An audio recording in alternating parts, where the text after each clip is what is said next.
We are honored to have Mr. Asadullah Beg as the guest of honor for our annual day celebrations. Mr. Asadullah Beg is a distinguished poet and retired State Bank officer who hails from Shimoga and currently resides in Nisaga Layout, Bannerghatta, Bengaluru.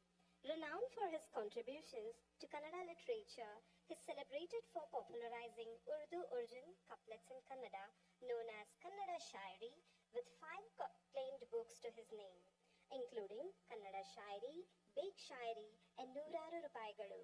His works have left an indelible mark in the literary world. A sought-after poet and speaker, Mr. Beg has represented Kannada literature on global platforms, performing in countries like the USA, Hong Kong, Singapore, Saudi Arabia, and the Middle East. He has also graced prestigious gatherings like the world-famous Mysuru Dasara Kavi Goshti. His literary contributions have earned him numerous accolades, including Kannadada Ghalib, Sahitya Swara Saurabha, Sahitya Kalpataru Award, Karnataka Chutuku Shri, Suvarna Karnataka Award, Shrayari Sardar. In addition to his literary achievements, Mr. Beg is an avid trekker, having explored the Himalayas 4 times, and he is a life member of the Youth Trekking Association. He has also served as the secretary and the president of the Shimoga district branch and as a Karnataka state vice president and national board director. Today, we are privileged to welcome a personality of such immense talent, humility, and passion to our stage. Please join me in giving a warm welcome to Mr. Asadullah Beg, our esteemed guest of honor. We request our secretary, Mr. Keshamurthy sir, to kindly present a token of appreciation.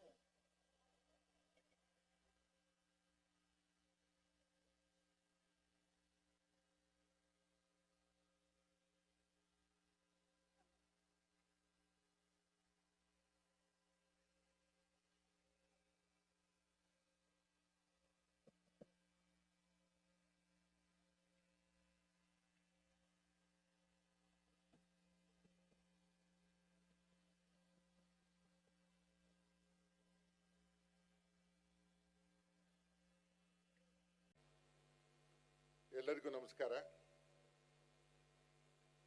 ಈ ದಿನ ನನ್ನ ಜೀವನದ ಒಂದು ಸುಂದರ ದಿನ ಅಂತ ನಾನು ಭಾವಿಸ್ತೇನೆ.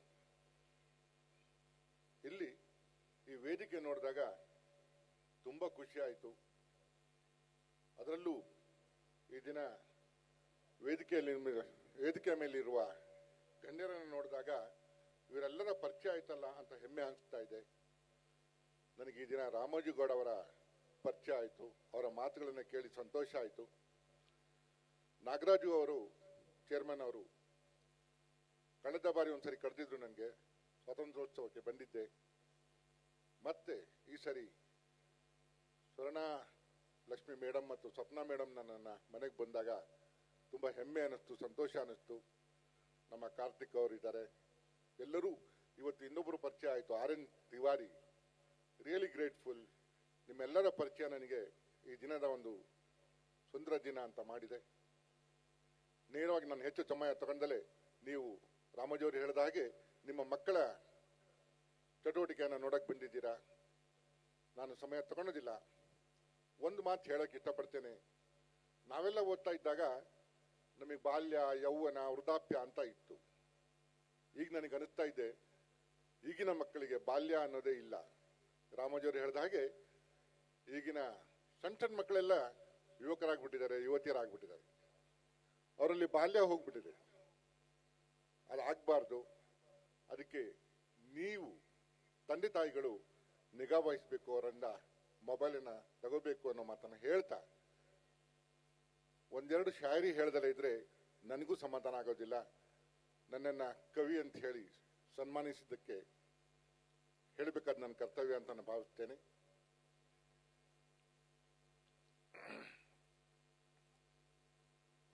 ಕಣ್ಗಳಲ್ಲಿ ಕನಸು, ತೋಳಿನಲ್ಲಿ ಬಲ, ರೆಕ್ಕೆಗಳಷ್ಟೇ ಸಾಲದು ನೆಲ ಬಿಟ್ಟು ಹಾರಲು. ಕಣ್ಗಳಲ್ಲಿ ಕನಸು, ತೋಳಿನಲ್ಲಿ ಬಲ, ರೆಕ್ಕೆಗಳಷ್ಟೇ ಸಾಲದು ನೆಲ ಬಿಟ್ಟು ಹಾರಲು. ಛಲಬೇಕು ಮಿತ್ರರೇ ಆಕಾಶಕ್ಕೇರಲು, ಛಲಬೇಕು ಮಿತ್ರರೇ ಆಕಾಶಕ್ಕೇರಲು. ಪರವಾಗಿಲ್ಲ. ಶಾಯರಿಯನ್ನ ಕೇಳಿ ಇನ್ನು ಮುಂದೇನು ಹೇಳ್ತಾನೆ ನೋಡೋಣ ಅಂತ ಕೇಳೋರು ಬಹಳ ಜನ ಇದ್ದಾರೆ. ದ್ವಿಪದಿಗಳು ಅಲ್ಲಲ್ಲೇ ಅದು ಖುಷಿ ಕೊಟ್ಟಾಗ ಸಂತೋಷ ಆಗತ್ತೆ. ನೇರವಾಗಿ ನಿಮ್ಮ ಮನ ಮುಟ್ಟಬೇಕು. ಇನ್ನೊಂದು ಶಾಯರಿ ಹೇಳೋದಾದ್ರೆ, ಶಾಯರಿ ಅಂದ್ರೆ ದ್ವಿಪದಿಗಳು. ಹರಿಯುವ ನದಿಯೊಮ್ಮೆ, ಇಲ್ಲಿ ನದಿ ಮತ್ತು ಬಾವಿ ಒಂದು ಇಮೇಜು, ನೀವು ಯಾರಿಗೆ ಬೇಕಾದ್ರೂ ಹೋಲಿಸ್ಕೋಬಹುದು. ಹರಿಯುವ ನದಿಯೊಮ್ಮೆ ಬಾವಿಗೆ ಕೇಳಿತು, ನಿನಗೆ ತಿಳಿದಿದೆಯೇ ನಿನ್ನ ಅವಸ್ಥೆ. ತುಂಬಾ ಸರಳವಾಗಿದೆ, ಗಾಢವಾದ ಮಾತೇನಿಲ್ಲ, ಎಷ್ಟು ಸರಳವಾಗಿದೆ ನೋಡಿ. ಹರಿಯುವ ನದಿಯೊಮ್ಮೆ ಬಾವಿಗೆ ಕೇಳಿತು, ನಿನಗೆ ತಿಳಿದಿದೆಯೇ ನಿನ್ನ ಅವಸ್ಥೆ. ಬಾವಿ ಕೈ ಮುಗಿದು ಹೇಳಿತು, ಅಲೆಮಾರಿಗಳ ಬದುಕಿಗೂ ಮನೆ ಕಟ್ಟಿ ಬದುಕುವರಿಗೂ ವ್ಯತ್ಯಾಸವಿದೆ ಗೆಳತಿ. ಅಲೆಮಾರಿಗಳ ಬದುಕಿಗೂ ಮನೆ ಕಟ್ಟಿ ಬದುಕುವರಿಗೂ ವ್ಯತ್ಯಾಸವಿದೆ ಗೆಳತಿ. ನೀನು ಬಾಯಾರಿದವನ ಬಳಿ ಹೋಗುತ್ತಿ, ನೀನು ಬಾಯಾರಿದವನ ಬಳಿ ಹೋಗುತ್ತಿ, ಬಾಯಾರಿದವ ನನ್ನ ಬಳಿ ಬರುತ್ತಾನೆ. ನಾವೆಲ್ಲ ತಿಳ್ಕೊಂಡಿರ್ತೀವಿ ನದಿನೇ ದೊಡ್ಡದು ಅಂತ. ಬಾವಿ ಹೇಳ್ತಿರೋ ಮಾತು ನೋಡಿ, ನೀನು ಬಾಯಾರಿದವನ ಬಳಿ ಹೋಗುತ್ತಿ, ಬಾಯಾರಿದವ ನನ್ನ ಬಳಿ ಬರುತ್ತಾನೆ. ನೆನಪಿರಲಿ ಗೆಳತಿ, ನೀನು ಮೇಲಿಂದ ಕೆಳಗೆ ಹರಿಯುತ್ತಿ, ದಣಿದು ಉಪ್ಪುಪ್ಪಾಗಿ ಬಿಡುತ್ತಿ, ದಣಿದು ಉಪ್ಪುಪ್ಪಾಗಿ ಬಿಡುತ್ತಿ. ನಾನು ನೆಲದಿಂದ ಮೇಲಕ್ಕೆ ಚಿಮ್ಮುತ್ತೇನೆ, ಸಿಹಿ ನೀರ ಬುಗ್ಗೆ ಎನಿಸಿಕೊಳ್ಳುತ್ತೇನೆ. ನಾನು ನೆಲದಿಂದ ಮೇಲಕ್ಕೆ ಚಿಮ್ಮುತ್ತೇನೆ, ಸಿಹಿ ನೀರ ಬುಗ್ಗೆ ಎನಿಸಿಕೊಳ್ಳುತ್ತೇನೆ. ನೆನಪಿರಲಿ ಗೆಳತಿ, ನೆಲದಿಂದ ಮೇಲಿದ್ದವರು ಬಾಳುತ್ತಾರೆ, ಬದುಕುತ್ತಾರೆ, ಜನರ ಮನದಲ್ಲಿ ನೆಲೆಸುತ್ತಾರೆ, ಜನರ ಮನದಲ್ಲಿ ನೆಲೆಸುತ್ತಾರೆ. ರಾಮೋಜಿಯವರು ಮಾತಾಡ್ತಾ ಹೇಳಿದ್ರು, ನಾನು ದೊಡ್ಡವನಾಗಬೇಕು, ಹೀಗಾಗಬೇಕು ಅನ್ನೋ ತೀರ್ಮಾನ ಮಾಡಿ. ಅದನ್ನೇ ನಾನು ಈ ನನ್ನ ಶಾಯರಿಯ ಮೂಲಕ ಹೇಳಿದೆ. ನಾವೆಲ್ಲರ ಉದ್ದೇಶನೂ ಅಷ್ಟೇ, ನಾವು ಹೋದ್ಮೇಲೂ ನಮ್ಮ ಹೆಸರು ಉಳಿಬೇಕು ಅನ್ನೋದಕ್ಕೆ ನಾವು ಯೋಚನೆ ಮಾಡ್ತೇವೆ. ಅದಕ್ಕೆ ತ್ಯಾಗ ಮಾಡಬೇಕು, ನಮ್ಮನ್ನ ನಾವು ಕಳ್ಕೋಬೇಕು. ಇನ್ನೊಬ್ಬರ ಮುಖದಲ್ಲಿ ನಗುವನ್ನ ಕಾಣೋದಿದೆಯಲ್ಲ, ಅದು ಸಂತೋಷ. ನಾನು ಸ್ಟಾಫ್ ಜೊತೆ ಕೂತಾಗ ಮಾತಾಡ್ತಾ ಇದ್ದೆ. ಬೆದರಿಸಿ ಅಮೃತ ಕೊಟ್ಟರೂ ಬೇಕಿಲ್ಲ. ತುಂಬಾ ಸರಳವಾಗಿದೆ ನೋಡಿ.